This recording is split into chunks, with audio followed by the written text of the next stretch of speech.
The main point I want to make is I think we've been looking at marriage in the wrong way in the church. There's probably some of you here who are thinking, man, I'd love to serve God, but first we got to get our marriage together. And so you focus on your family, you focus on your marriage, you focus on your kids because you're going, man, we're not the model family. I shouldn't be leading. I shouldn't be teaching. And I'm saying if you try to do that, it's never going to work. What I want to say to you is being focused on the mission is actually what brings your family together. Otherwise, it's like saying, I really want to get in shape so I can go jogging. Actually, if you just jog, you'll get in shape, okay? That's the way it works here. And so this whole idea of, well, I don't want to serve yet. I mean, the thing in our marriage has been from day one, it's been about, gosh, we're supposed to make disciples. I mean, we were married a couple weeks when I said, I think we're supposed to start a church. Okay, that's what the world will tell you. Don't do that. That first year of marriage is supposed to be just for the two of you. Okay, don't get into ministry. Focus on each other. You need to be about yourselves. Get that right. And then once you have a kid, it's like, well, it's a new baby. So just, you gotta really nurture those first couple of years. It's like, oh, now they're in school. Okay, well, until they're 18, you really gotta just focus on your family.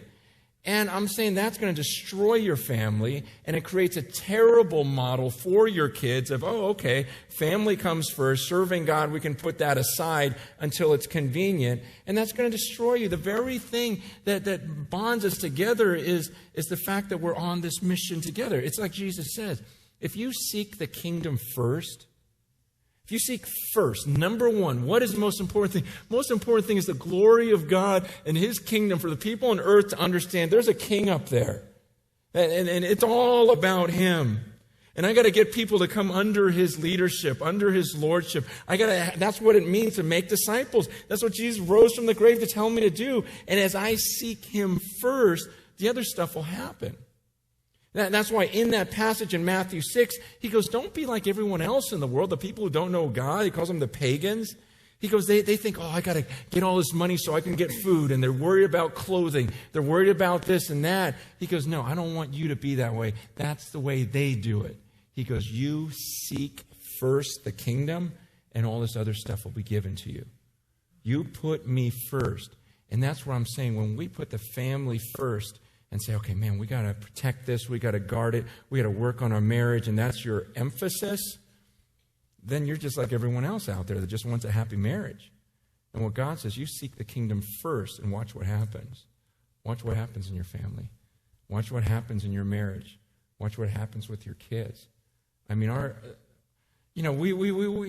was scared, when I left here. There was a fear like, oh, this is what I know, and this could screw up the family, and all of you are warning me going, but your kids, like you're tearing them away or this or that, and they're going to hate you. And it's like, no, this was the very thing that made us so tight as a family. I didn't realize that, but do you know what it's like to be in India and hold hands as a family and say, God, is this where you want us to stay? When you're you're just going, man, God, is this it? And then to end up in a city where we don't know anyone, no friends, nothing, like, okay, guys. Man, it just even a couple of weeks ago, we my friend and I that I met up there, we did this conference in the inner city of San Francisco. We said, let's do a conference where it's not just singing and teaching all day long. Like, let's have them actually do stuff. And so they showed up, and hundreds of Christians showed up. In fact, we had to turn away a couple hundred because we didn't have room for them. And so, we do a teaching time in the morning, a little worship, and then for 8 hours, they're walking the streets, sharing their faith with people, getting the homeless people, feeding them, everything else, washing their feet, cutting their hair. We got medical teams. We got all of this stuff. And while people are in line, everyone's just telling them about Jesus, listening to their stories. Tell me about your life. These people, no one ever listens to them. So it's like, man, tell me about your life. How'd you end up here? and just treat them like normal people, and then start to share with them the love of Jesus. And so for hours we did that, and then at night we worshiped again, and it was like, man, it was just powerful. We're just looking at each other like, oh, that was it. That's what church is supposed to be. This feels very New Testament. No one wanted to leave.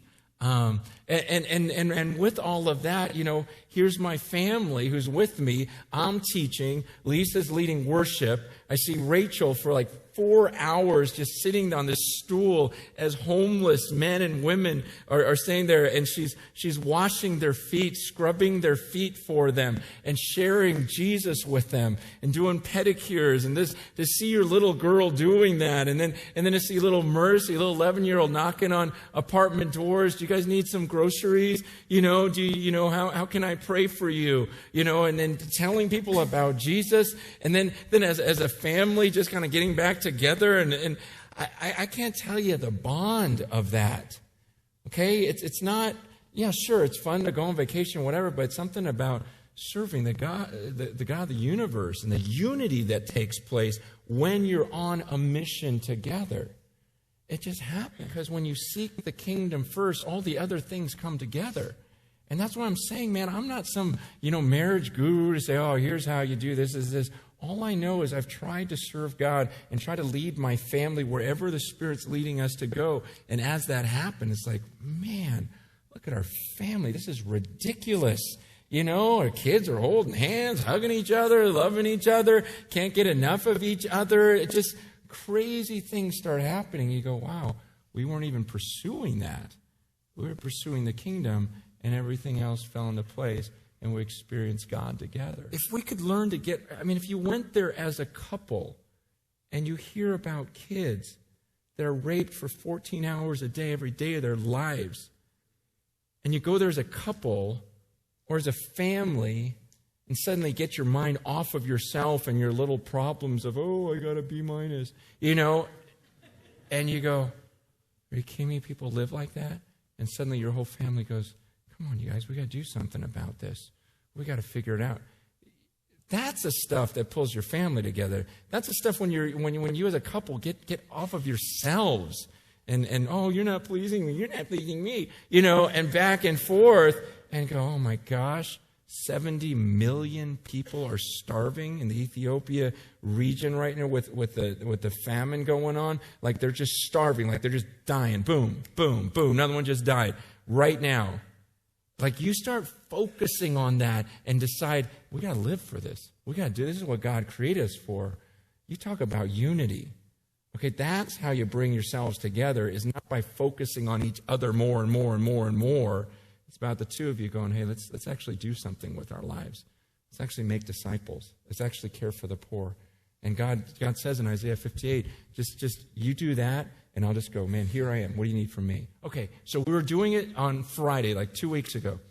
On Wednesday, the Wednesday before the conference, we realized how many people were coming, and we said, we have to make 10,000 meals to pass out to all the people in the area, to the homeless, to the apartment. 10,000 meals. And the leader just gone, we have no meat. Like zero. This is a very boring meal. Hey, here's cheese. I mean, it's just like, wow, this is going to be awful. And so he asked, it's like, can I borrow your credit card? It's like, oh, I don't know if it'll work. Try.